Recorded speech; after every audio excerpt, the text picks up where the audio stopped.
welcome to the Great Detectives of Old Time Radio. From Boise, Idaho, this is your host, Adam Graham. If you have a comment, email it to me, box13@greatdetectives.net. Follow us on Twitter at Radio Detectives and become one of our friends on Facebook, facebook.com/Radio Detectives. Our listener support campaign continues. You can, and we're focusing on our Patreon campaign, patreon.greatdetectives.net.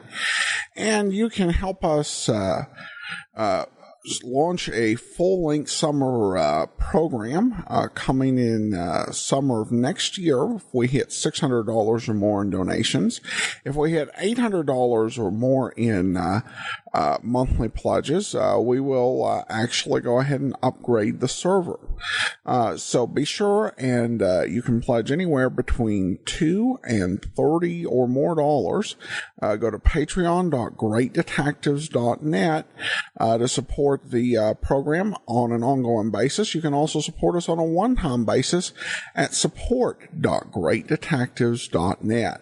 Well, now it's time for today's episode of Michael Shayne, and the title is The Case of Tahlani's Tears.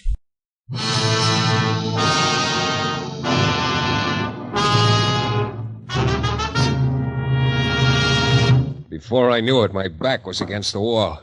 Jeremiah kept coming slowly. I was watching his hands, and that was my big mistake. Because all of a sudden, he pivoted and swung his peg leg at me. It caught me in the stomach. Down I went. I got to my knees, but this time the peg leg crashed into my jaw. Once, twice, 3 times. The third time was the charm. I went out.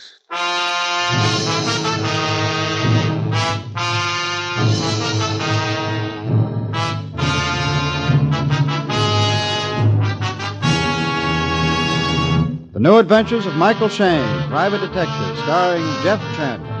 Michael Shayne, reckless, red-headed Irishman, is back again in his old haunts in New Orleans. This is your director, Bill Russo, inviting you to listen to another transcribed episode, which we call The Case of Tahlani's Tears.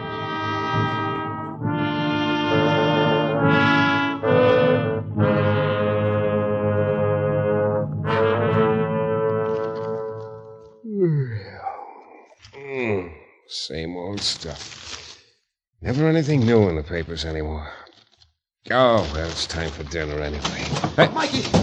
Oh, Benny, what's the big idea? Trying to break my office door down? Mikey, you gotta help me. Huh? Yeah, I'm in trouble. Oh, so you're in trouble, Benny. That's news? Oh, you don't get it, Mikey. This is big trouble. I tell you gotta help me. There'll be something in it for you, too. Oh, no, not that again. Huh? Now, look, Benny, you've been a waterfront drifter for longer than I can remember. But, Mikey... So half the time you're getting yourself into scrapes by picking the wrong pocket or listening to the wrong conversation, then you yell for help. No, this is nothing like that, honest today. The other half of the time you spend making phony pitches to people, namely me. I tell you this is on the level, Mikey. Now, go on. Will you beat it? Mikey, listen to me. The tiger shark's after me. If you don't help me... A tiger shark? Benny, you better lay off that kind of stuff. Okay. I'll spill it to you, Mikey. It's Tahlani's tears. That's what it is. Tahlani's tears? Benny, you take a lot of convincing, but I'll try once more. 1, I don't care who your girlfriend is or why she's crying. 2... No, Tahlani's not my girlfriend. 2, if you don't get out, I'll throw you out. I tell you, you gotta help me, Mikey. So I did try to con you once or twice, but I'm leveling now, honestly. Get your hands off of me. Come on, get them off. Okay, Mike. Now go on, get out. But, Mikey... Get out! Okay. Anyway, just coming to see you here has helped me. Huh? Yeah, maybe the tiger shark will lay off for a little while now. Well, don't start that again. I'll come back when the heat's off, Mike. Maybe in an hour or 2, then we can do business. Benny, I'm through talking. I'm going to come around this desk and... Okay, Mike. Okay. But you'll see, Mike. Be careful what you throw away, huh? What? So long, Mikey. Be careful what I throw away. Tahlani's tears, tiger shark. That boy better get himself on the wagon and stay there. Mike! What? Benny! Benny, what? Benny! Mikey, the tiger shark. Tiger shark. Hey, Benny. Benny! Dead.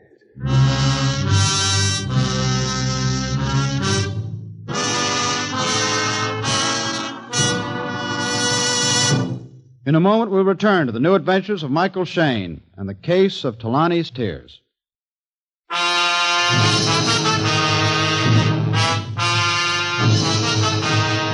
Well, it isn't every evening that a seamy waterfront character comes to my office with a wild story about Tahlani's tears and tiger sharks and then leaves and promptly gets shot.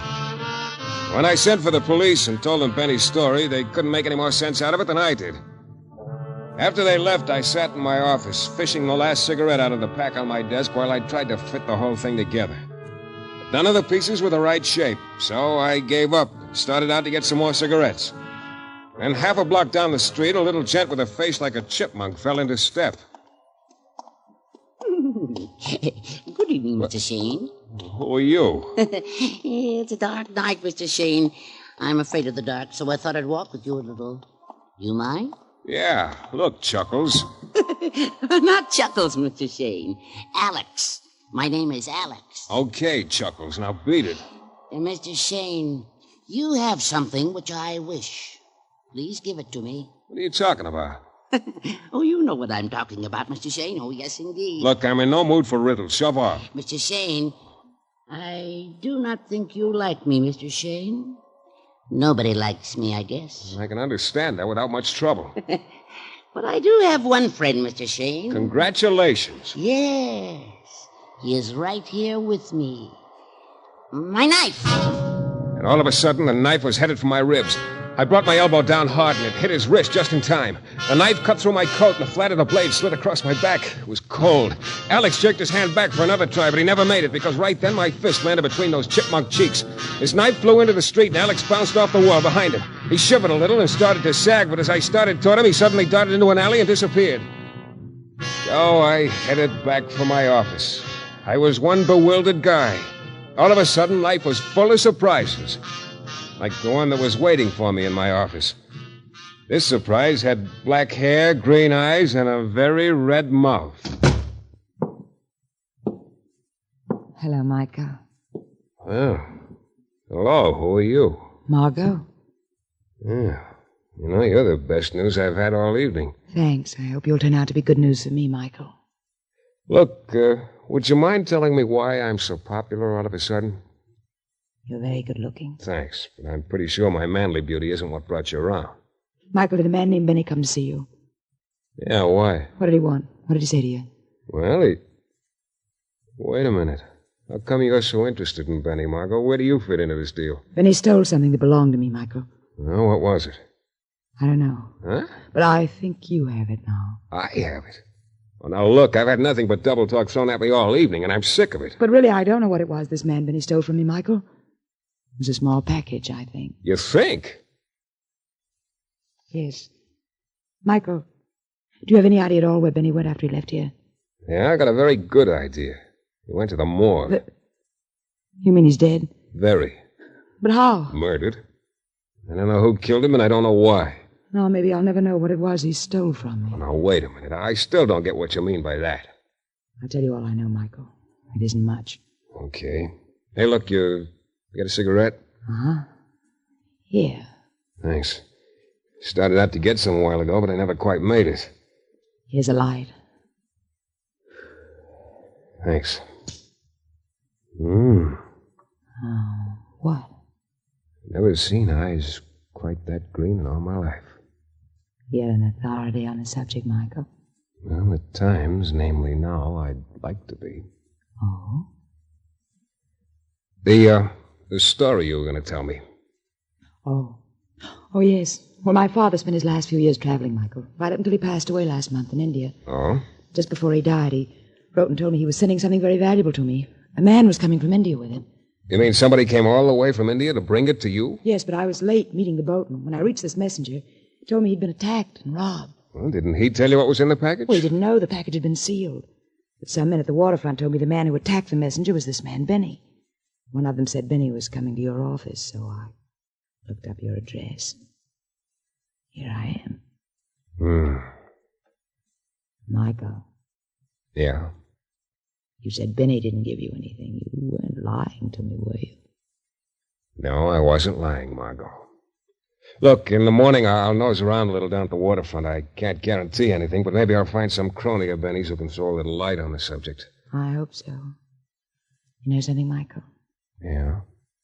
I'm sort of glad I met you, even if it was this way. You know something, Michael? I'm sort of glad, too. Maybe, Maybe, Michael. We'll see.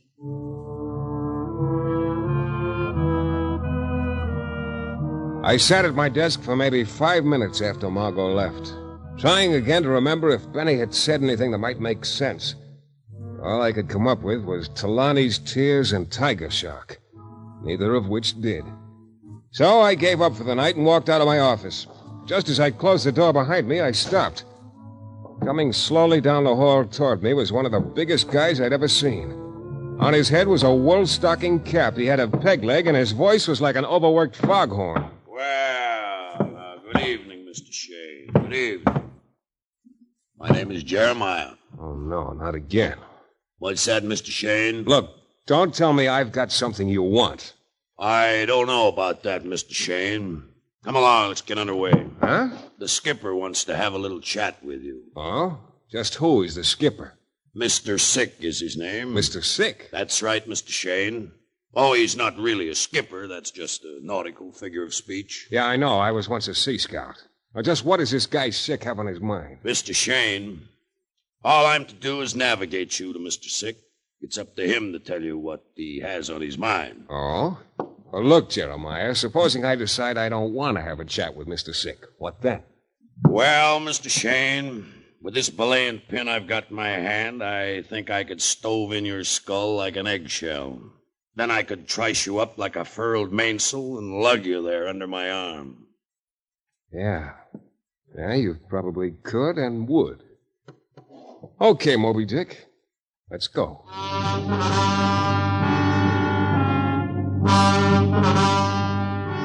My king-size escort and I went down to the waterfront and out on one of the piers to a sleek-looking 60-foot cruiser tied up there. We went aboard and down the ladder to a very luxurious cabin. And there was Mr. Sick, who was without a doubt the flabbiest-looking gent I'd seen in a long time. Good work, Jeremiah. Good work. Good evening, Mr. Shayne. Hello, Mr. Sick. Would anybody mind telling me what this is all about? Not at all, sir, not at all. It's very simple. You have something which I desire. You know something? This is only the third time tonight I've heard that little refrain. It's getting sort of monotonous. The difference is, Mr. Shayne, that I intend to be much more persuasive than anyone else. Oh, now, look, before you toss any polite threats this way, maybe you better tell me just what it is I've got that you want. Obviously, the tears of Tahlani. The what? Mr. Shayne, I seldom repeat myself. I will make an exception in your case. It is the tears of Tahlani which I desire and will have. Maybe Benny was making more sense than I thought. Sir? Skipper. Look, just what are the tears of Tahlani? Your pretended ignorance amuses me, Mr. Shayne. So I'll indulge it. Tears of Tahlani, as you know, are 6 matched and priceless rubies. Huh? Tahlani was an ancient Indian goddess. Rubies were kept in a shrine and guarded by a native priest. That is, until they were stolen. I see. Now, just where do you come in, Mr. Sick? Let us simply say that I'm a collector, my dear sir. Huh? A determined collector. When there is the air of forbidden fruit involved, my determination knows no bounds. What do you mean, forbidden fruit? Well, legend has it there is a curse on the rubies. The priest who was killed while guarding them told his attackers they would not profit by their sacrilegious theft. It is told he even smiled as he was being killed. Sounds like a pleasant pastime, robbing shrines. The initial theft of Tahlani's tears does not interest me, Mr. Shayne. What does interest me is that I have good cause to believe you now have them. You're just bubbling over with answers, Mr. Sick. Maybe you can give me one about a tiger shark. An erroneous legend, my dear fellow. Tiger shark is supposed to be a mysterious killer and jewel thief from the Middle East. No truth to the story. Oh? Enough of this question and answer game. Rubies, please. Well, look, this may come as a shock, but I don't have them. Mr. Shayne, to refer to my previous dissertation on the art of persuasion. I still don't have them, Mr. Sick. I do not intend to waste time, sir. The rubies at once. Look, I can't give them to you if I don't have them. Must I ask my friend Jeremiah here? For the last time, I tell you I don't. Very well. Jeremiah, you may proceed at will. The big guy started for me. I edged away. I was trying to locate the door out of the corner of my eye. But before I knew it, my back was against the wall. Jeremiah kept coming slowly. I was watching his hands, and that was my big mistake. Because all of a sudden, he pivoted and swung his peg leg at me. It caught me in the stomach, and I went down. I got to my knees, but this time the peg leg crashed into my jaw. Once, twice, 3 times. The 3rd time was the charm. I went out.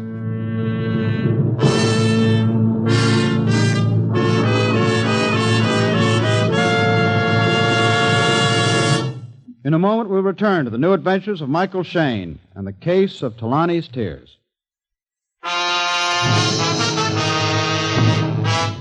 It all started when a waterfront drifter named Benny charged into my office, mumbled something about Tahlani's tears and the tiger shark, charged out, and promptly got himself killed. Well, shortly afterward, a number of people started telling me I had something they wanted. The last of these characters was a Mr. Sick, who told me I had the tears of Tahlani, which were 6 rubies, and that he wanted them. When I told him I didn't have them, he sent his boy Jeremiah after me. Jeremiah's peg leg was harder than my jaw, and I went out. And then after a while, I could hear water lapping against a pier. And there I was, lying on hard planks, all except my head, which was held by 2 soft, cool hands. Poor Michael. What? Margot. Uh-huh. What are you doing here? I'm afraid I wasn't sure you were telling me the truth earlier, Michael. So when you left your office with the big sailor and came down here, I followed you. Oh. Do you want to get up? No, I don't ever want to get up. I just want to lie here. You're sweet. You know, that makes my head feel a lot better. You're the best doctor I've ever had. You got a cigarette? Still out of them. Still out of them. Michael. Get out of it. I don't want you to get hurt anymore. Believe me, it's mutual, Margot. How can I get out of something I've never been in? Incidentally, ever hear of the tears of Tahlani? Tears of Tahlani? What's that? 6 rubies stolen from a temple in India. Rubies? I don't understand. Now look, that package which your father sent you from India just before he died. Michael, you think the rubies were in that package? Yeah, I don't know yet. You know, Margot, you told me to get out of this deal. Now I'm telling you, you better do the same.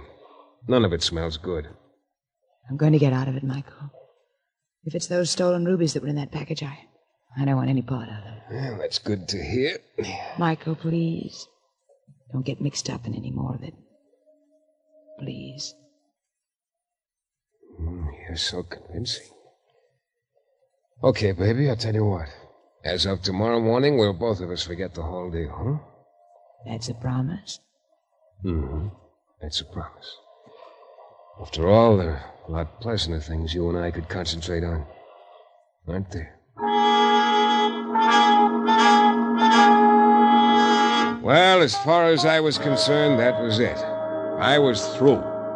I went on home. Just as I got there and started down the hall to my room, my landlady's door opened. She came out with a couple of milk bottles in her hand. Why, Mr. Shayne, what in the world's happened to you? Huh? Your coat, there's a button missing and a tear in it. And your face, will you just look at that lump on the side of your jaw? Yeah, Mrs. Wilkins. Just put it down that I've had a bad night. Honestly, Mr. Shayne, why don't you find something else to do for a living? Something safe. You know, I think you got something there.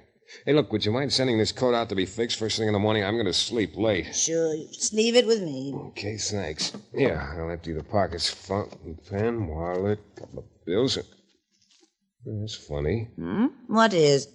This cigarette package. I don't see nothing funny about a package with 2 cigarettes in it, Mr. Shayne. Yeah, but all evening I was sure I was out of cigarettes. I remember I had a pack on my desk, and I smoked the last one right after Benny got killed. Benny killed? Mr. Shayne, what are you talking about? I'm sure I only had that one pack when I got to the office today.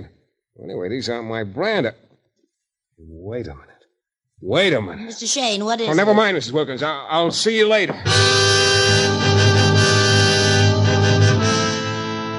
It had hit me all of a sudden. Benny had grabbed my arm while he was in my office. He'd slipped the cigarette package in my pocket then. And he told me to be careful what I threw away. Yeah, it all made sense now. In my room, I tore the cigarette package apart, and there it was, tucked behind the foil, a little piece of tissue paper. The diagram of a deserted warehouse down on one of the piers, and an X in one corner of the warehouse. I had a very strong hunch about what I'd find at the X.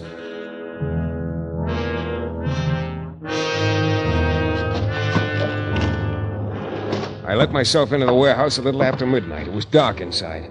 I went to the corner marked by the X on the diagram. There was a little pile of rubbish there. I poked around, then I pulled out a small leather case. I opened it and held it up to the window.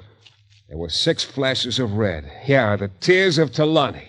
I stood there a minute thinking of a native temple and a priest who'd put a curse on the rubies and died with a smile on his lips. Then I quit thinking about anything because I heard a sound. Somebody was opening the warehouse door. Mr. Shayne. You're in here somewhere, aren't you, Mr. Shayne?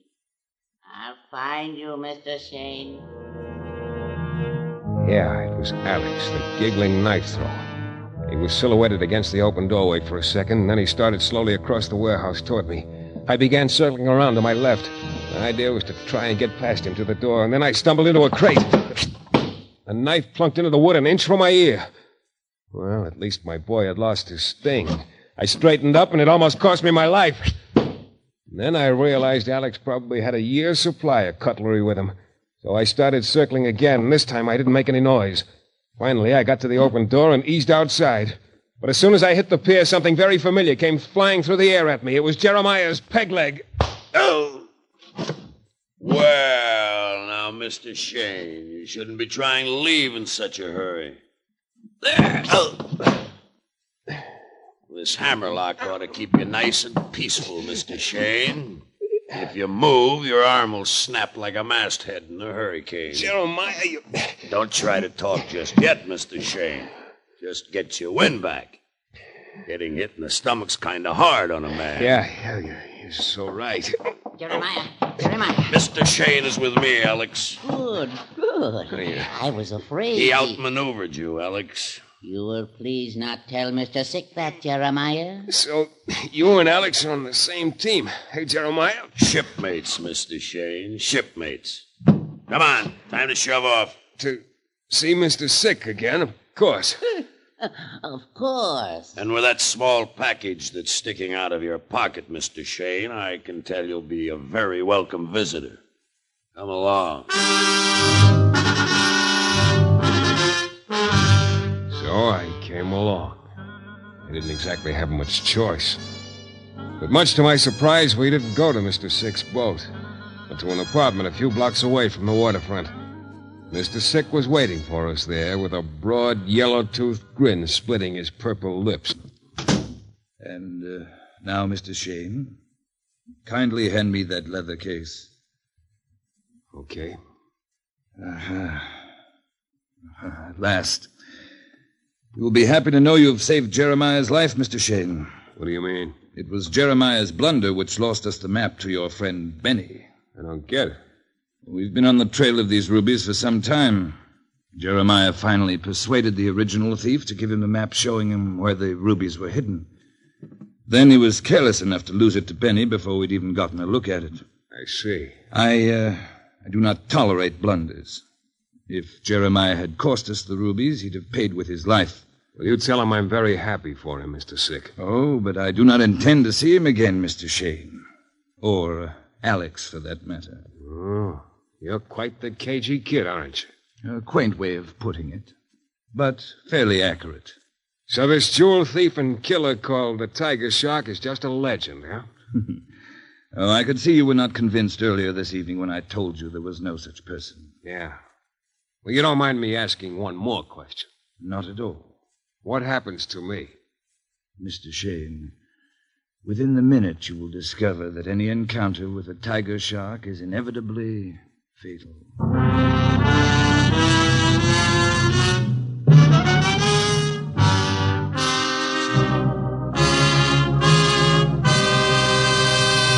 In a moment, we'll be back with the thrilling climax to tonight's Michael Shayne adventure. Well, there I was in Sick's apartment. I'd handed over the rubies, and according to him, I was about to hand over something else. Namely, my life. Mr. Shayne, time is a fleeting thing. Right now, it is a luxury which you can no longer afford. Therefore... Drop the gun, Mr. Sick. Margot! Drop it. Baby, am I glad to see you. Margot, my dear, I'm glad you got here. I bet you're glad, Sick. Hey, wait a minute. I told you to keep out of this, Michael. I was beginning to like you. Yeah. Margot, we have the rubies now. Oh, no, Sick. I heard enough to realize you were going to double-cross me and keep them for yourself. Why, you've got it all wrong, my dear. I wouldn't think of double-crossing you. I was just amusing myself at Mr. Shayne's expense. Then amuse yourself with this. Oh, no, Margot, no. Margot! Don't move, Michael. So all along you were running the show, Margot. That's right, Michael. Sure, I should have figured it. And I guess I forgot there are female sharks, too. Yes, and the pity is you never see a shark's teeth until it's too late. Now I have them at last. I spent a year following this little leather case around the world, Michael. And now they're mine. The rubies, Tahlani's tears. Here, there they are. They're... What? What's the matter? Oh, no. What? Well, they're paste. Paste! Paste! They're worthless! She stood there with that beautiful red mouth hanging open, her eyes riveted on the imitation rubies. The guard was down. I dove for the gun and wrenched it away. She didn't even struggle. She just sort of sagged slowly to the floor. I called the police, and they were happy to take over from there. Well, that's about it. It's been over for some time now, but I can't seem to forget it, because it's made me think about a lot of things. About a native priest, how he protected his temple's treasures by substituting imitations. How he smiled as he told a killer you can't profit by stealing from a temple. About the real tears of Tahlani, still safe in that temple. And about Margot and her outfit lying, stealing, and killing to get their hands on 6 globs of red paste. Yeah, I've been thinking about all of that. Because, you know, it's occurred to me that there just might be a lesson in it somewhere. This is your director, Bill Russo, again. Our story is based on characters created by Britt Halliday and written by Bob Wright. The music is composed and conducted by John Duffy, and Michael Shayne is portrayed by Jeff Chandler. The New Adventures of Michael Shayne is a Don W. Sharp production, transcribed in Hollywood and distributed exclusively by the Broadcasters Guild.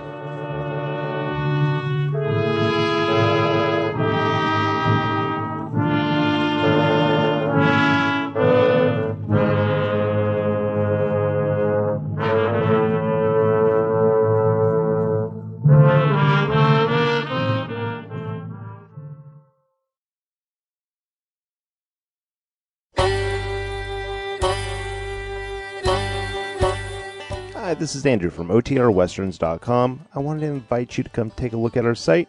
We stream live OTR Westerns 24 hours a day, 7 days a week, along with putting out podcasts of old-time radio westerns.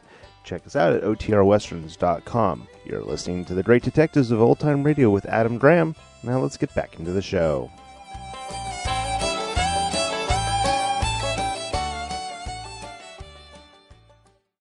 Welcome back. Well, a very good guest shot by Raymond Burr. Kind of hard to describe his role. It felt kind of a little bit Orson Welles-ish, but also a little bit like the Fat Man. So it was a little bit like Raymond Burr playing Sidney Greenstreet trying to be the Fat Man. An interesting performance. And I love the pirate with the very useful leg, too.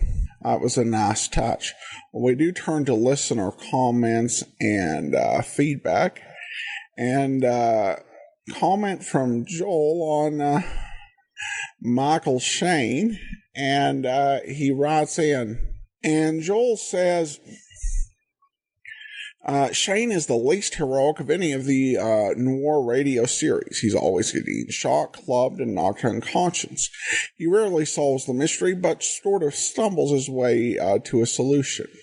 His character is overacted by Chandler. And he goes on to say, I'm looking forward to Night Beat, loving the lineup, Johnny Dollar and Richard Diamond. Thanks, Adam, for all you do. Well, thanks so much, Joel. I have to admit that most of the time when I get to the end of Michael Shayne, I'm pretty happy, but it's rarely because of Shayne. It's because of things like Raymond Burr's appearance, Jack Webb doing Inspector Lefevre, or some of the villains' performances. I don't think I've left a show where I've been ecstatic about Chandler one way or another. But there are a lot of great elements in these stories anyway. Now we turn to Twitter, where Hedvig praises episode 1965, The Case of the High-Priced Twins, as good night listening. And then we also have Chad, who comments, flew 6 hours overnight. A lot of radio detectives got listened to, mentioning Johnny Dollar, Mike Shayne, and Richard Diamond. Well, thanks so much for tweeting in and for the comments. That'll actually do it for today. Join us back here tomorrow for the lineup. And then next Monday, be sure to listen for another episode of Michael Shayne. Remember, our listener support campaign continues. You can support the show on a one-time basis, support.greatdetectives.net. But you can also support the show on a regular recurring basis with a pledge for as little as $2 a month at patreon.greatdetectives.net. In the meantime, from Boise, Idaho, this is your host, Adam Graham, signing off.